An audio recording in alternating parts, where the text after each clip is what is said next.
오늘 우리에게 주신 하나님의 말씀은 베드로전서 1장 3절과 4절 말씀입니다. 우리 합독하도록 하시겠습니다. 우리 주 예수 그리스도의 아버지 하나님을 찬송하이로다.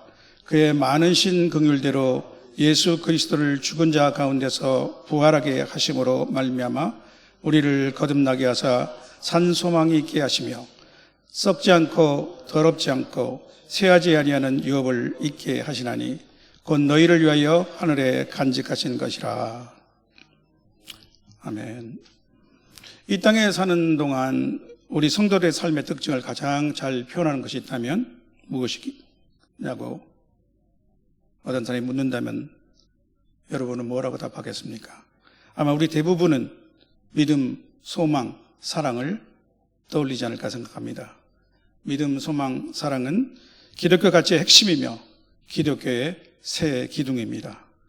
또한 이 세 가지는 정삼각형 형태로 서로 연결된 고리와 같습니다. 각 고리는 다른 두 고리와 연결되어 있고 서로 힘을 주고 받는 셈이죠. 이 믿음, 소망, 사랑은 성도가 누리는 풍성한 삶의 내용이며 동시에 그 삶의 동력입니다. 오늘 제가 말씀드리고자 하는 주제는 이 세 가지 중에서 소망에 관한 것입니다. 사실 일반 사람들에게 이 세 가지 중 소망이 가장 중요하게 다가올 것입니다. 소망, 즉 희망은 사람이라면 누구에게나 절대적으로 필요한 삶의 활력소가 될 것입니다. 나치 수용소의 아주 가혹한 형벌에 대한 생존자들의 증인 중에는 상당히 독특한 것이 있습니다. 그것은 몇 시간, 어떤 때는 하루 종일 땅을 파괴하고 그 판 땅을 다시 덮게 하는 것입니다. 그리고 그 다음날 이 일을 반복하게 하는 것이죠. 아무 의미 없는 노동은 결국 수용자들을 무력감과 절망에 빠뜨렸습니다. 그들 중에는 희망을 잃고 스스로 목숨을 포기하는 사람들이 속출했다고 합니다. 희망을 잃어버린 삶은 살아도 산 것이 아니죠. 그렇다면 우리 그리스도인에게 소망은 무엇일까요? 저는 본문의 말씀을 통해서 그리스도의 참 소망이라는 제목으로 하나님이 주시는 말씀에 은혜를 나누고자 합니다. 그리스도의 참 소망, 저는 이를 네 가지로 말씀드리겠습니다. 첫째로 우리 성도가 갖고 있는 소망의 근원은 하나님의 긍휼이며 그 소망의 확실한 증거는 예수 그리스도의 부활입니다. 3절 하반절을 보시면 하나님은 그의 많으신 긍휼대로 예수 그리스도를 죽은 자 가운데서 부활하게 하심으로 말미암아 우리를 거듭나게 하사 산 소망이 있게 하시며 이렇게 말씀하고 있습니다. 우리 개역개정 성경의 이 부분 번역은 그리스어 원어 순서와도 다르고 자칫 오해를 줄 소지가 있습니다. 이 어순으로는 마치 하나님의 풍성한 긍휼대로 예수 그리스도가 부활하셨다는 것처럼 보이나 이것은 원문이 말하고자 하는 것이 아닙니다. 다른 공동 번역, 새 번역, 두란노 우리말 성경과 같이 원문의 어순을 따르면 이렇게 되어야 합니다. 하나님은 그분의 많은 긍휼대로 우리를 거듭나게 하시고 예수 그리스도를 죽은 자 가운데서 부활하게 하심으로써 산 소망이 있게 하시며, 즉 우리를 거듭나게 하사는 그분의 많은 긍휼대로 바로 뒤에 와야 하는 것이죠. 본문이 말씀하시는 것은 바로 하나님의 풍성한 긍휼하심에 따라 하나님께서 우리 성도들을 거듭나게 하셨다는 것입니다. 또한 거듭난 성도는 산 소망을 갖게 되었는데 그것은 그리스도의 부활로 말미암은 것입니다. 따라서 우리 성도가 거듭나게 되고 산 소망을 갖게 되는 것은 모두 하나님의 풍성한 긍휼에 기인하는 것으로 읽을 수 있습니다. 우리 성도를 거듭나게 하신 수단은 예수 그리스도의 십자가 대속의 죽음입니다. 이것은 여기서는 생략되어 있지만 하나님의 은혜로 믿음으로 구원을 받아서 거듭남을 체험한 우리 모든 성도들은 너무나도 잘 알고 있는 진리이죠. 따라서 우리 성도들이 소망의 근원은 하나님이십니다. 그래서 바울 사도는 로마에 있는 성도들에게 이렇게 기도하며 축복했습니다. 소망의 하나님이 모든 기쁨과 평강을 믿음 안에서 너희에게 충만하게 하사 성령의 능력으로 소망이 넘치게 하시기를 원하노라. 로마서 15장 13절 말씀입니다. 우리 하나님은 소망의 하나님이십니다. 성령께서는 우리 안에 소망이 넘치도록 해주십니다. 둘째로 그리스도의 참 소망, 그것은 산 소망입니다. 성경의 다른 곳에서는 좋은 소망 또는 영생의 소망, 또 복스러운, 곧 복된 소망이라고 표현하고도 있습니다. 본문에서 말씀하고 있는 산 소망이라는 것은 죽은 소망이 아니라는 것입니다. 살아있고 활동하며 활력이 있는 소망입니다. 이 소망을 가진 성도는 항상 새 힘을 얻습니다. 삶에 새로운 의욕을 갖게 됩니다. 설령 일시적인 삶의 무게에 지쳐 쓰러질지라도 다시 일어납니다. 우리 속담에 7.8기라는 말 같은 구절이 성경에도 있지요. 대저 의인은 7번 넘어질지라도 다시 일어나려니와 악인은 재앙으로 말미암아 엎드려지니라. 잠언 24장 16절 말씀입니다. 여기서 의인은 누구인가요? 시편에서처럼 이렇게 고백하는 사람입니다. 주여, 이제 내가 무엇을 바라리요? 나의 소망은 주께 있나이다. 시편 39편 17절 말씀. 주 여호와여, 주는 나의 소망이시요 내가 어릴 때부터 의지한 이시라. 시편 71편 5절의 말씀입니다. 그런데 우리는 가끔 아주 안타까운 뉴스를 접하곤 합니다. 경제적 문제나 신병 등의 이유로 삶의 소망을 잃어버린 사람이 자살하거나 또 심지어 동반 자살을 하는 소식입니다. 한때 행복전도사로 모든 TV 채널을 독점하고 또 많은 저서를 썼던 스타 방송인인 최윤희 씨라는 분이 있었죠. 그런데 2010년 가을 어느 날 이분과 남편이 동반 자살을 했다는 소식이 온 국민에게 큰 충격에 빠뜨리게 했습니다. 그는 유서에 700가지 통증에 시달려 본 분이라면 자신의 마음을 이해해 줄 것이라는 말을 남겼다고 합니다. 얼마나 그 육체적인 고통이 심했으면 그랬을까, 이렇게 동정이 가면서도 행복을 그렇게 소개하고 또 행복 전도사라고까지 불리던 그분이 통증의 종류를 세는 것 외에 다른 것은 할 수 없었는가 하는 질문을 저는 그때 해보곤 했습니다. 또 특히 어린아이나 노부모 등과 같이 함께하는 동반 자살은 자살이 아니고 살인이라는 말이 있습니다. 아무리 자신이 돌보고 있는 병약한 또 노부부나 어린아이들이라 할지라도 함께 세상을 떠나자는 생각은 결코 옳지 못하죠. 자신뿐만 아니라 타인의 목숨을 앗아가는 이중의 살인행위입니다. 더 큰 문제는 그들의 생각과 같이 죽으면 끝이지가 아니라는 것입니다. 죽음은 삶의 마감이 아닙니다. 무로 돌아가는 것이 아니죠. 죽음은 오히려 새로운 삶의 시작입니다. 이 생의 삶은 내생의 삶을 결정짓는 중요한 과정입니다. 그래서 성경은 한 번 죽는 것은 사람에게 정하신 것이요 그 후에는 심판이 있다고 말씀하고 있는 것입니다. 이 세상의 삶을 통해서 사람들은 영생과 영벌을 선택하게 되는 것입니다. 우리 삶의 본편은 이생이 아니라 오히려 내세에 있습니다. 내 생명의 주인은 내 자신이 아닙니다. 내 부모님도 아닙니다. 내 영혼의 주인이신 하나님이 계심을 잊지 말아야 합니다. 나라는 존재는 하나님을 모르는 사람들이 말하는 것처럼 결코 우연의 산물이 아닙니다. 우리 각자는 하나님 앞에서 유일하고 특별한 존재입니다.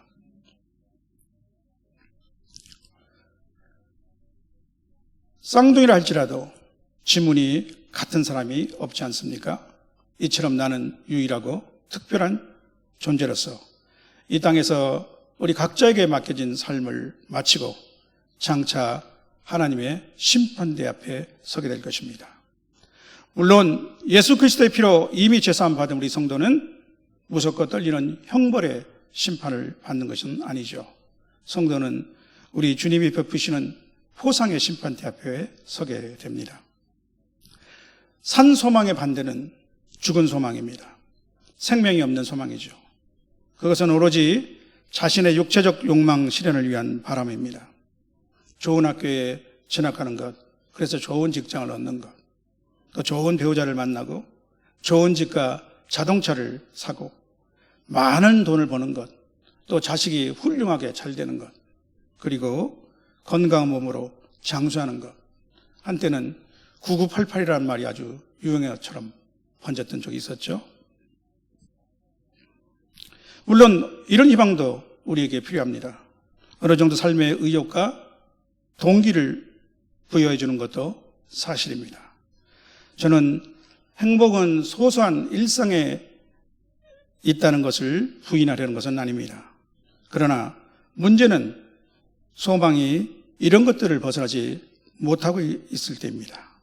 이렇게 오로지 땅의 것에 두는 소망은 죽은 소망입니다.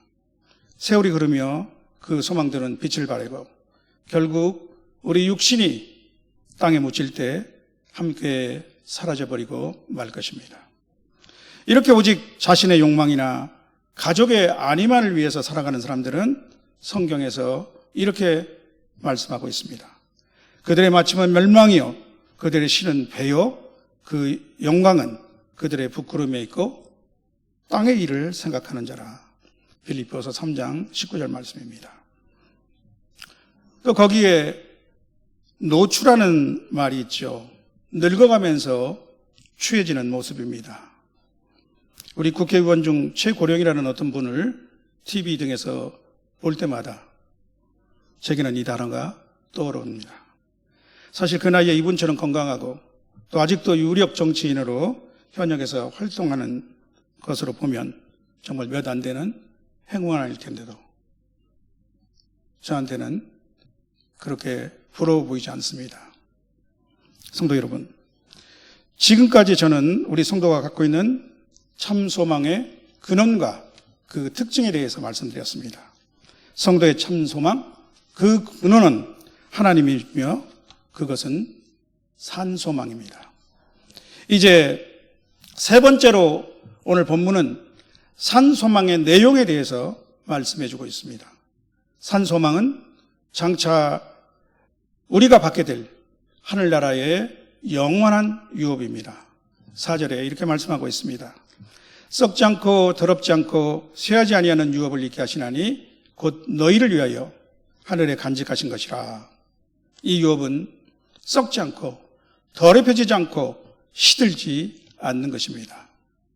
산소망이 바라보는 것이 이 유업입니다. 또한 그 유업은 산소망의 내용입니다. 본문을 원어로 살펴보면 산소망과 유업이 동격명사라는 것이 더 분명히 드러납니다. 이 둘이 같은 것이라는 것이죠. 또한 유업은 성경 다른 곳에서는 기업으로 번역되고도 있습니다. 그 유업은 이 땅에서 받는 것이 아니고 우리를 위해서 하늘에 간직되어 있는 것입니다. 그것은 하나님 자녀로서 누리게 될 특권으로 하나님 나라 새하늘과 새 땅입니다. 그러면 오늘 우리의 삶과는 무관한 것이냐? 그런 질문이 들겠죠. 그렇지 않습니다. 이 땅에 사는 동안에도 우리 성도들은 가끔씩 그 맛보기를 경험합니다.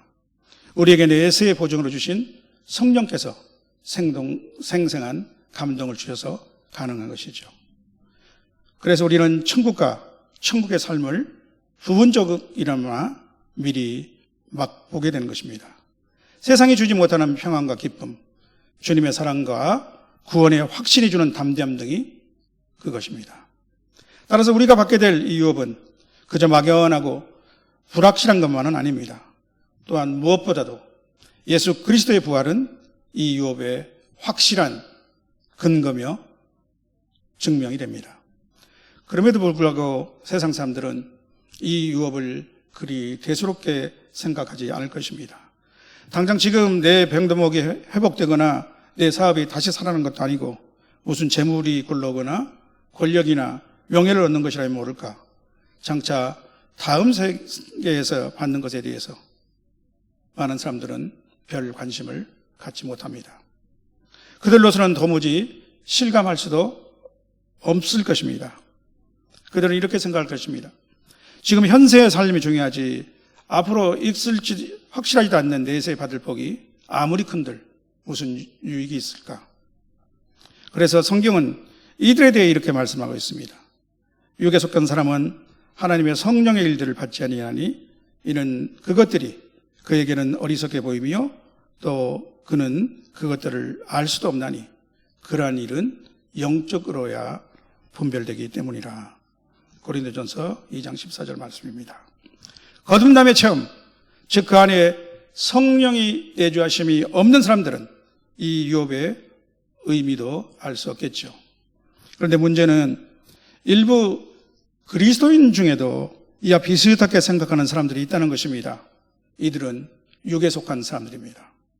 어쩌면 장래가 아직 창창한 젊은이들에게는 장차 우리가 이어받게 될 이 유업의 영광을 아직 실감할 수 없을 것입니다. 그들의 길은 아직도 멀고 당장 현실에서 획득해야 할 일들이 좋은 것들이 많기 때문입니다. 그러나 신앙의 연조가 깨있고 인생의 절정기도 넘긴 성도 중에도 아직 이 유업에 대한 소망이 흐릿한 사람들이 있다면 그것은 참으로 안타까운 일입니다. 혹시 자기 안에 참 생명은 있는지 아니면 이성의 덧없는 안락에 너무 안주하고 있는 것은 아닌지 아니면 순례라서 갈 길을 잠깐 잃어버린 것은 아닐지 스스로 점검해 보아야 할 것입니다. 어느 시골 교회에서 목사님이 설교 중에 이렇게 말했다고 합니다. 천국 가고 싶은 분은 손 들어보세요. 그랬더니 모든 회중이 손을 들었습니다.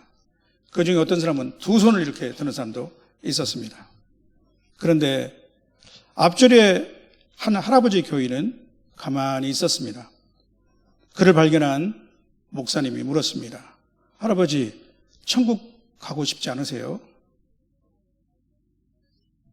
그 대답이 아니요, 가긴 가고 싶은데 오늘 당장 부르신 줄 알고요. 성도 여러분, 마지막 네 번째로 그리스도인에게 이 산소망은 현재를 살아가는 힘과 용기를 주며 진정한 삶의 방향을 제시합니다. 이 산소망을 가진 사람은 어떤 절망적 상황 속에서도 흔들리지 않습니다. 이 소망은 고난 중에도 우리를 견고하게 하며 승리의 삶을 설계합니다. 성경은 이렇게 말씀합니다.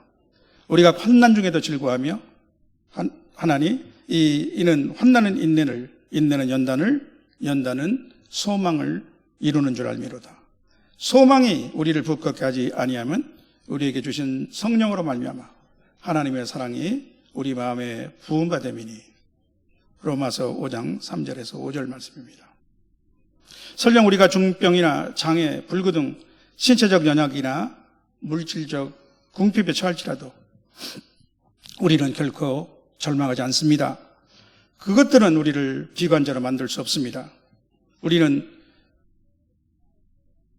참 소망인 산 소망이 있기 때문입니다. 이 땅은 우리의 삶의 종착지가 아니며 우리에게는 장차 하늘에 간직되어 있는 유업이 있기 때문입니다. 또한 이 산 소망을 가진 우리는 이 땅에서 얻는 물질적인 풍요나 안락에 안주하거나 탐닉하지 않습니다. 어떤 명예나 인기, 권력 등 영향력도 마찬가지입니다. 우리는 이것들이 영원하지 못하고 일시적인 것임을 잘 알고 있습니다. 우리에게 이것들이 있다면 그것은 산소망을 가진 자로서 합당하게 사용하고 기꺼이 이웃과도 나눠야 하는 것입니다. 우리 주님이 말씀하신 대로 자기를 위하여 재물을 쌓아두고 하나님께 대하여 부유하지 못한 자가 되어서는 아니 될 것입니다. 사랑하는 성도 여러분, 지금까지 우리는 그리스도인의 참 소망에 대해 살펴보았습니다. 그것은 하나님이 우리 성도에게 주신 산 소망이며 궁극적으로 우리를 위해 하늘에 간직하고 계신 영원한 유업입니다. 그렇다면 오늘 주시는 이 말씀을 우리 삶에 어떻게 적용하시겠습니까? 저는 세 가지를 예시하고 싶습니다. 첫째로 우리는 이 소망을 단단히 붙들어야 합니다. 설사 삶의 고난과 역경이 닥쳐올지라도 이 산 소망을 붙들면 이겨낼 수 있을 것입니다. 평소 기도와 말씀 묵상을 통해 이 소망이 심령 안에 더욱 굳건해져야 합니다. 특히 노년에 이를수록 더욱 산 소망을 붙들어야 노출을 피할 수 있습니다. 또한 산 소망을 가진 자로서 때로는 대가를 치르는 것을 두려워하거나 회피해서는 아니 될 것입니다. 자녀이면 또한 상속자, 곧 하나님의 상속자요 그리스도와 함께한 공동 상속자니 우리가 그와 함께 영광을 받기 위하여 고난도 함께 받아야 할 것이니라. 로마서 8장 17절 말씀입니다. 성령께서 오늘 우리에게 주시는 말씀입니다. 둘째로 소망을 나누는 삶을 살아야 합니다. 우리 주변 성도 중에 우리 공동체 안에 이 소망을 일깨워 격려하고 이루어야 할 사람이 있는지 살펴보십시오. 마지막 세 번째로 이 소망을 가진 사람으로서 그의 합당한 삶을 살아야 합니다. 산 소망을 가진 사람은 항상 긍정적인 태도를 가질 것입니다. 또한 감사할 것입니다. 어떤 어려운 상황이 있을지라도 감사와 기쁨을 잃지 않습니다. 그리하면 다음의 성경 말씀과 같이 주변 사람이 우리의 소망에 관해서 먼저 물어보고 싶어질 것입니다. 너희 마음에 그리스도를 주로 삼아 거룩하게 하고 너희 속에 있는 소망에 관해 이유를 묻는 자에게 대답할 것을 항상 준비하되 온유와 두려움을 하고 선한 양심을 가지라. 베드로전서 3장 16절 또 17절 앞쪽의 말씀입니다. 사랑하는 성도 여러분, 우리 성도는 하나님의 풍성한 긍휼하심으로 예수 그리스도의 십자가 대속의 죽음과 부활하심으로 이 산 소망을 갖게 된 하나님의 자녀입니다. 항상 이 소망을 간직하며 그 소망에 합당한 삶으로 이웃에게도 이 소망을 나누는 저와 여러분이 되시길 주님의 이름으로 축원합니다.